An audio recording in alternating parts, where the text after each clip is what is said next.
If you like this video, click like, drop us a comment, and make sure you subscribe and hit that bell so you get notified whenever we release videos. Okay, let's get this show on the road. So what I want to talk to you about today is finding tier 2 sponsors and vacancies in depth and in pink. I hope that you're going to enjoy this. To my knowledge, I don't think I've ever seen anyone do anything like this, but this is really me showing you a lot of stuff that maybe you're not familiar with. Just like before, I will post the vacancies up. Also, you can just write them down, guys. So that's a good tip if you're sitting there trying to go for a presentation. Make sure you're taking notes. So timings, just for those of you who are familiar, I'll try and get through the main presentation in 30 minutes or less. Do a quick market update.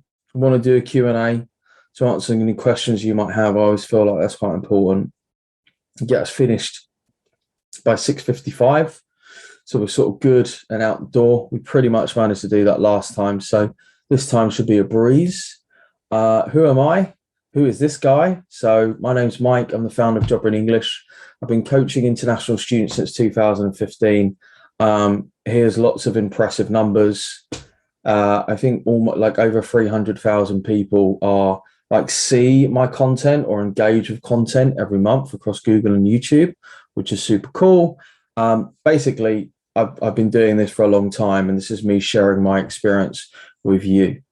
So hope you enjoy. What we're going to cover today is how to find tier 2 sponsors, 3 filters to think about, the best resources, why I generally avoid LinkedIn and Indeed in terms of one-click easy apply, and also how to automate the process of looking for jobs with Google Alerts. If you do have any questions that come up in the meantime, just feel free to just drop a question into the comments.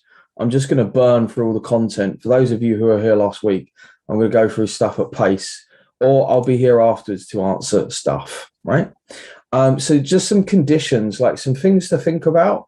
I always do this with clients. When you're applying for jobs, don't take it personally, right? This is something that I see happen over and over again. People are like, oh my God, why do people hate me so much? Why does this company hate me? They don't hate you. It's an elimination game. And a lot of times, generally, you're either applying for the wrong roles or the wrong companies.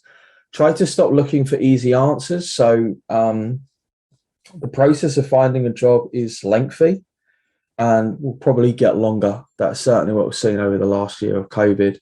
Try to be organized and keep records. This is consistently something I see students do poorly. So they'll just keep randomly applying for jobs. They won't know which jobs they've applied for.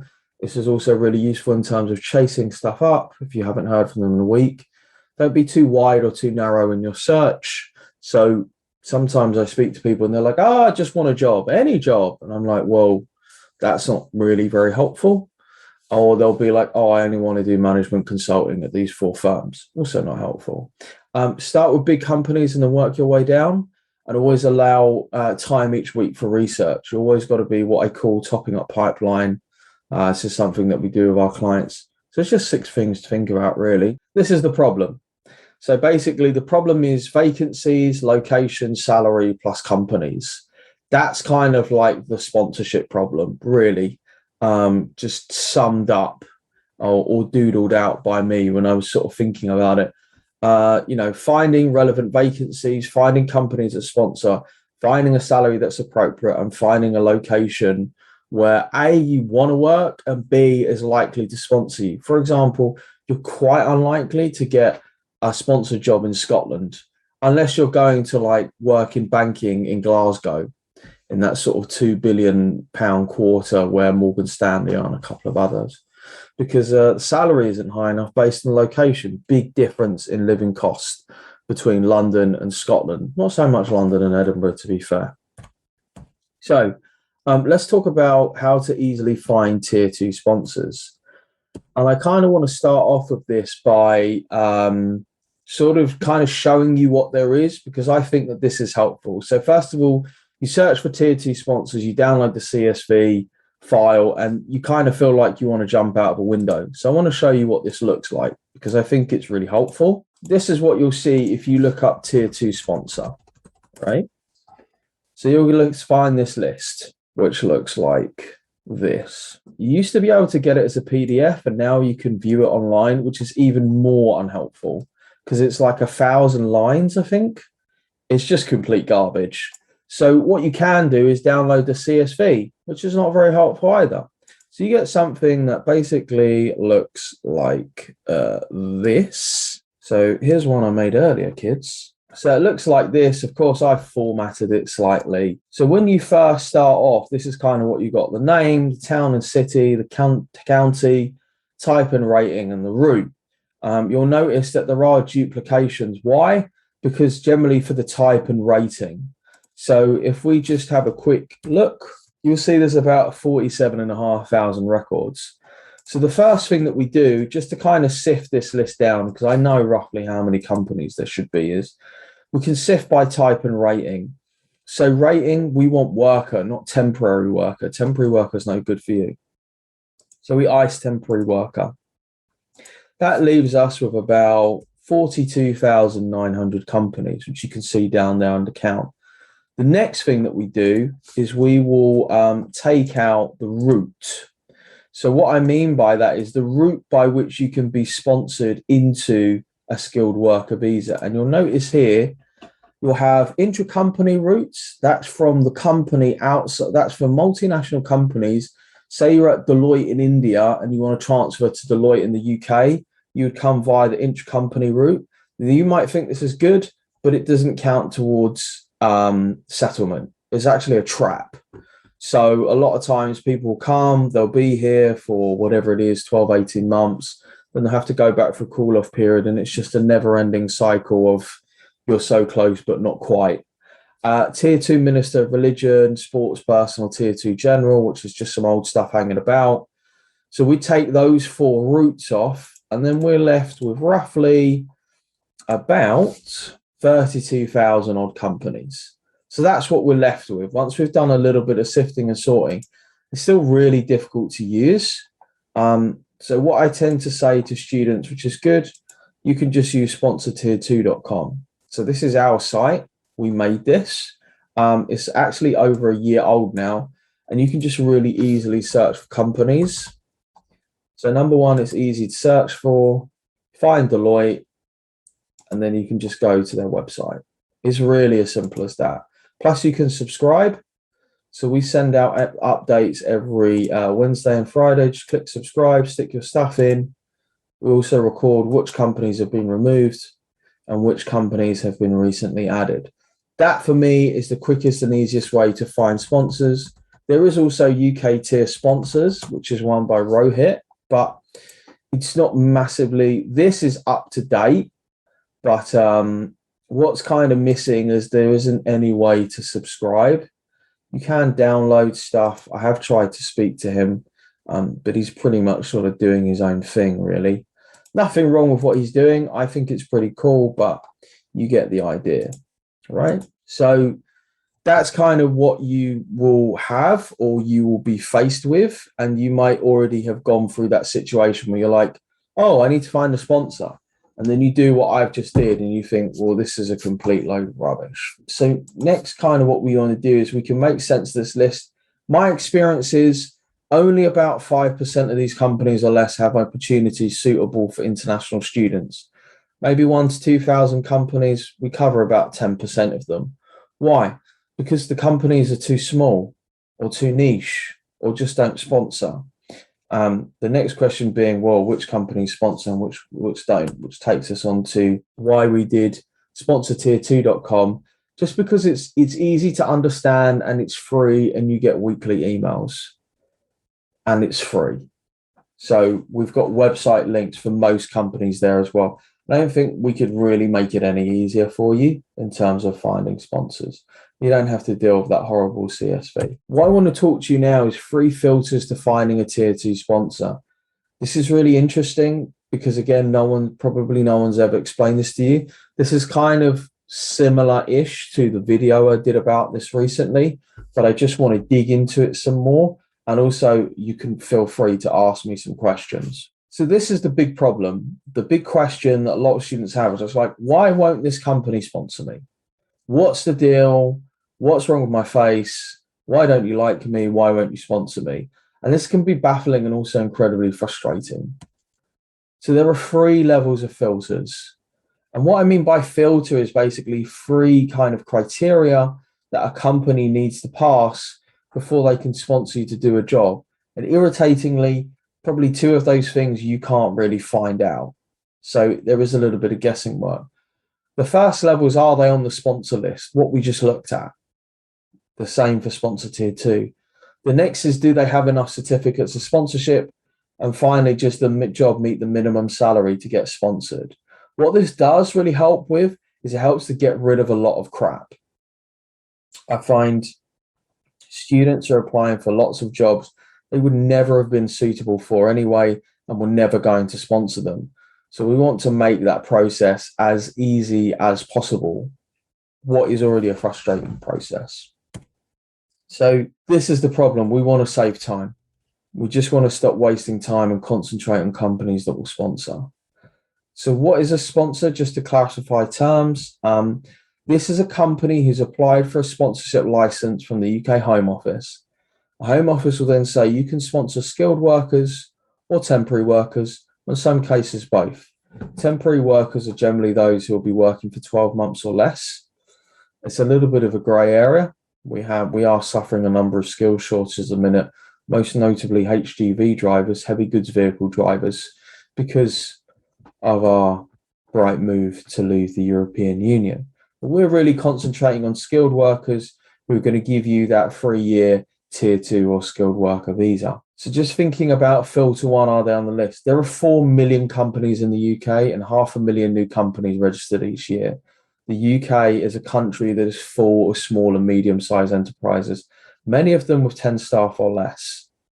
You can, of course, use sponsortier2.com.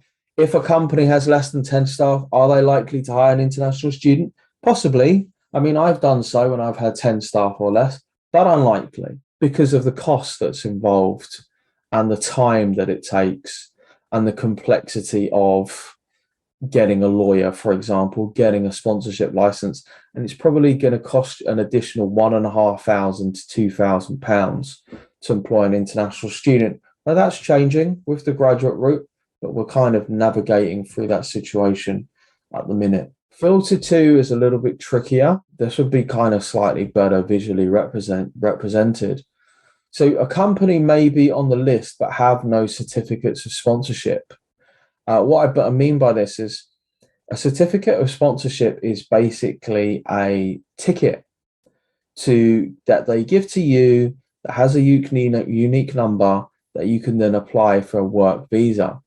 Though companies may run out, they may save the tickets. They might want to give these tickets to other departments or to more senior members of staff. This is why sometimes you will find a company who is on the sponsorship list but says, we're not sponsoring right now. Of course, that's frustrating because a graduate position is an entry-level position.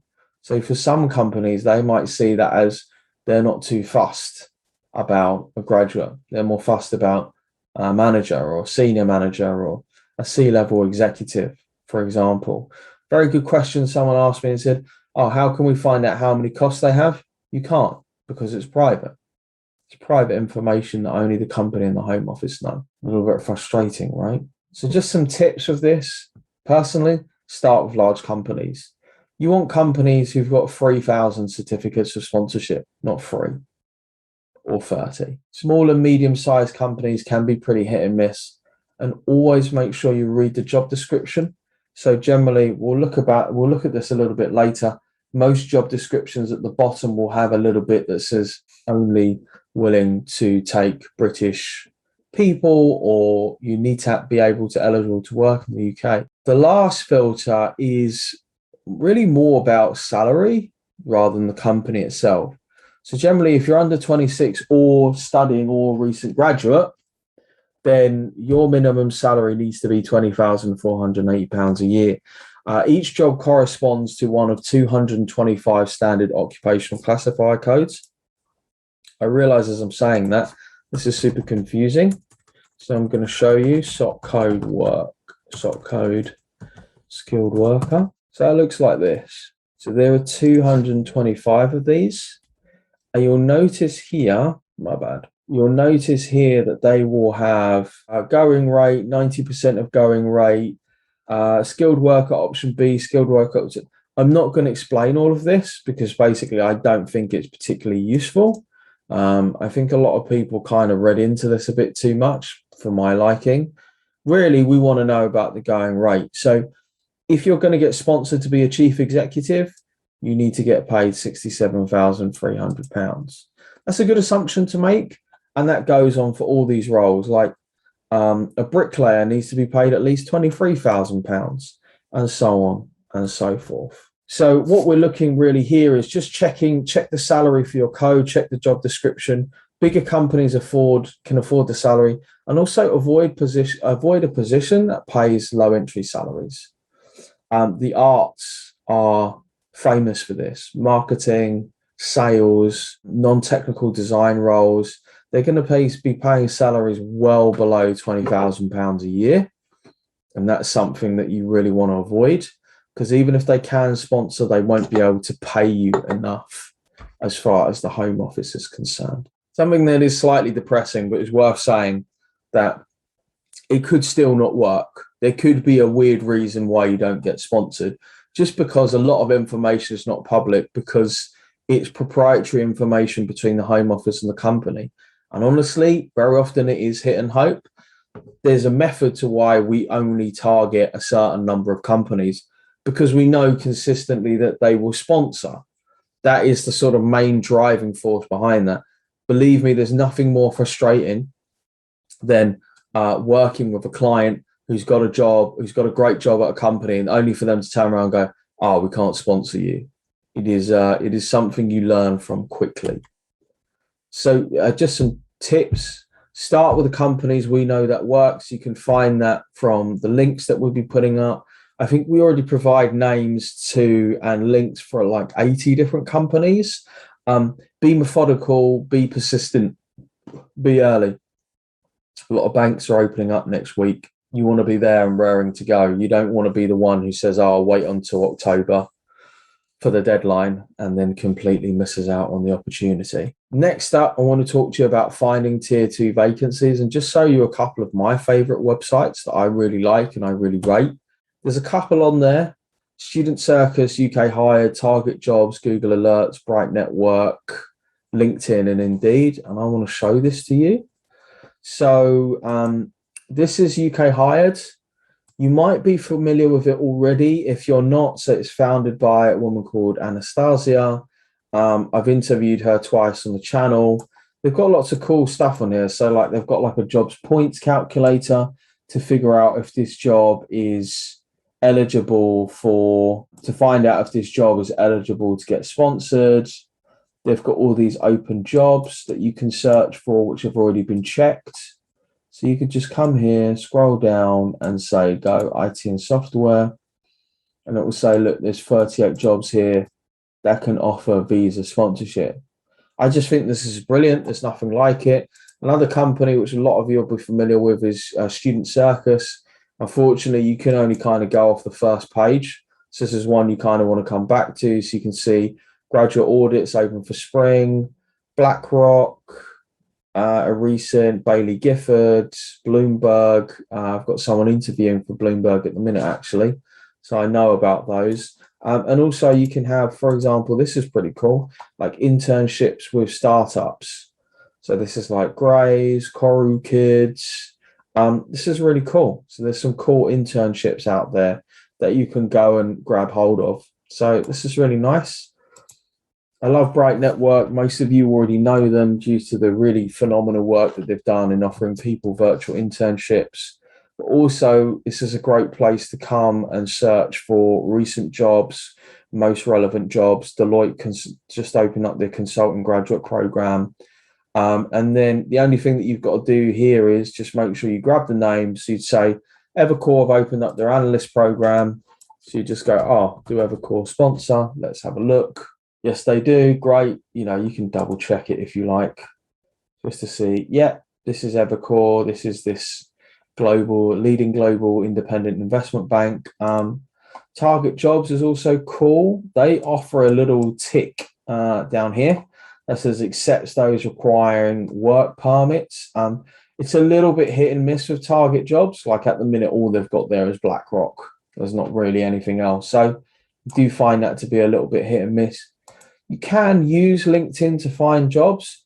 I just don't like one-click apply. So for example, here, this is what I'm being recommended to apply for. Director of Customer Experience Operations. I like to be able to apply directly from the company's website. I find that that's much more effective and that's much more likely to be successful. The same here. For example, here we've got some stuff from Indeed. I don't like doing this, and I don't recommend candidates do this either. I find that generally when candidates apply through Indeed, unless sometimes if you have a responsive employer, that tends to be good, but most of the time it just goes nowhere. So that's just a really quick selection of websites that I really like, and they're good to keep hold of. Do you need more? Personally, I don't think so. We'll talk about Google Alerts shortly. So that's a couple of things there. So why do LinkedIn and Indeed suck? Well, they don't really, but one-click applying sucks. It has a really low success rate. I'm yet to meet anybody who said, yeah, I got a job through one-click applying for a job. They are a great place to find jobs, but then you want to apply directly on the company's website.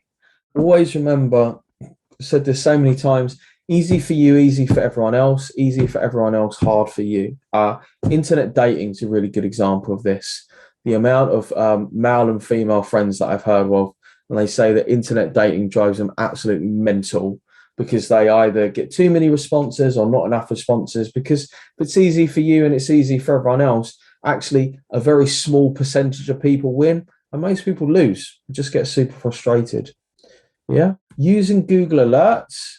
So I actually explain this process in the 7 Steps to Get Hired ebook. You can automate the vacancy finding process and get vacancies in your inbox. I'll give you an example, right? So you could say, I really want to look for business analyst jobs.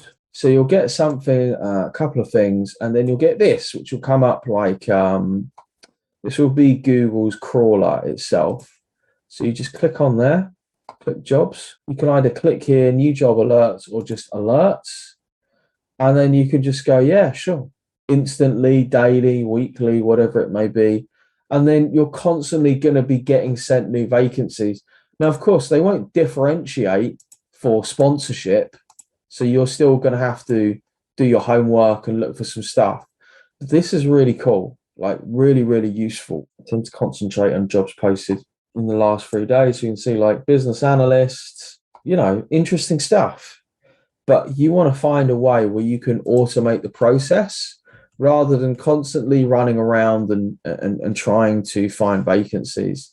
That is really frustrating. And you want to refine the process from you rather than Indeed or LinkedIn tell you what you want to do. A lot of times that is just laziness. People are using it because it's just easy rather than it's effective, which is worth thinking about. So just a quick market update. There's not really too much of a change, to be honest. So we take 20 premium clients a year. I've got 10 spots left. We had somebody join from the webinar last week. So we saw about over 500 vacancies a week. I think this week was a little bit less, maybe like 300. Then we identify the best targets, generate reports, and we support clients all the way through the process. So I've got a client who had to turn down an offer from Intel because she's just finishing off her degree and she can't start. She's interviewing for some city law firms, JP Morgan, Bank of America, and a client who's doing final interview for EG Group. And we custom provide support throughout that process. So what's going on? Same, like lots of banks opening in September. It's pretty slow at the minute. I mean, we did send out some vacancies on Tuesday and we'll look again Friday. But a lot of it, we're kind of looking towards the 31st of August is kind of the date that's in my mind. We already saw there are companies that are open. Bloomberg tend to hire throughout the year. PwC are opening up some stuff for 2022, which is a great shout for anybody finishing up their degree. PwC, one of the few companies that will also have an intake in March, April. Yeah, and lots of interesting positions about. There's lots of stuff going on, but it is a little bit kind of difficult to find. This is the last week of the summer holidays. and then expect it to really kind of take off next week. I would say next week or the week after, and you'll know in the next webinar. So what do we offer? So actually, I just checked this. We've got 150 videos on YouTube, which is mad. You can find us on Skillshare. You can find courses and templates on Job Ready English. You can book coaching sessions with me. I think I'm kind of fully booked now, if I'm honest, but there might be some space next week. Or you can come and do some premium coaching. What we know is sort of coaching you into job to go and do what you want to do. So we're a little bit ahead of time, which is cool. I like that. So what I'd like to do is I will post all the links in the chat. Please just sort of, I've mentioned this before, please don't ask me immigration and visa questions. I can't answer them. I probably could, but it's not responsible for me to answer them. You really need to go and find a lawyer. I'll be happy to answer any questions you might have. If you want to know more about our services, there's no need to ask now. Just pop your CV over to my email address with webinar in the title, and then we will get in touch with you and let you know what is sort of going on or what's the next steps to take. Yeah, that's pretty much everything from me. Oh, yeah, lots of you. So yeah, cool. Over to you guys. Any questions? Ask me some questions. Let me know what's going on, what's on your mind. Be really interested to hear from you. Over to you. Yeah. Hi, can I speak now? Yeah. Yeah, my name is Joel, and I studied MBA Finance at University of Leicester. And I noticed in the banking industry, the salaries are not really high for sponsorship. I am a customer service representative for my country, my home country, but I'm back to the UK now to do ACCA. And I was wondering which industry you think that I can do better and can get sponsorship from. Well, I mean, still professional services, still banking and finance. I think if you feel like the salaries are low, then I wouldn't recommend applying for customer service. Sort of be like operations, finance, that sort of thing. Looking at those graduate programs, that would be my recommendation. Okay, operation finance. I was thinking about business analysts as well, because I noticed there's some sort of shortage of business analysts, and it's an industry where you can, the money is good, first of all, and there's always a job for a business analyst. I was thinking that way. I don't know if that is correct. I would just iterate and get the data. So I tend to not speculate very much. I just tell people to like go and do it. I think that's much more useful. A lot of times people will ask me like, what do you think of X? And I just say, sounds good. Now you go and try. Because once you get the data, then you'll know. You'll know whether it's a successful thing or not a successful thing. Yeah. So you would like, so I would have to, what you're advising is I stay in the banking, because I know everything in retail banking and in commercial banking, relationship banking. I've done all that before. Like I was as customer service, I was doing ATM, I was doing credit. Yeah, sorry to cut across you. I don't really want to answer a succession of questions from one person. I'd really like to kind of move on. I think I've responded sort of sufficiently. If you kind of like need more advice, then pop us an email, I think. Right, thank you. That's all right, no worries, you're welcome.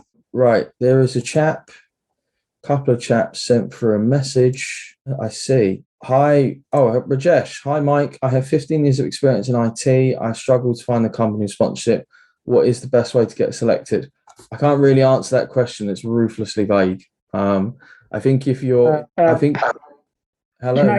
Can I ask a question? I'm through. Sorry. I'm just answering the other chat's question. Yeah, I can wait. Yeah. Sorry about that. Wonderful. So Rajesh, what I'd say to you is like, what experience doing what? There isn't a best way to do something. I mean, I would start off with, for me, I'm always quite surprised. I'm guessing you're probably not in the UK. So I have to caveat that you're really going to find it very difficult if you're not in the UK. Then it doesn't really matter what your experience is under or based from. So I think that would be my response to you. Are you in the UK? If you're in the UK, go on, Rajesh. Hey, Mike. I'm in UK basically, but I meet intercompany transfer, and I'm trying for some. Oh, yeah, you're stuck in the ICT hamster wheel, right? Yeah. Yeah, it's a difficult one, that one. I mean, to be honest, I've dealt with it before, but I haven't found a sufficient solution. I mean, what I would kind of say is when you're on, so I dealt with this before. I've dealt with a couple of guys in investment banking doing this. And I said, look, I would network like mad when you're in the UK. So I would be, when you're dealing with other suppliers, other companies, and like, hey, look, I want to jump ship, but I need sponsorship. Have you got anything coming up? That for me is very much more of a networking issue rather than a finding vacancies issue. So that would kind of be my advice to you. Sorry, I can't provide more details. Just I've got a ton of questions. You're welcome, dude. No worries. The gentleman who just spoke before, do you want to come and ask your question? Yeah. So I'm Srivachan Vijay Kumar.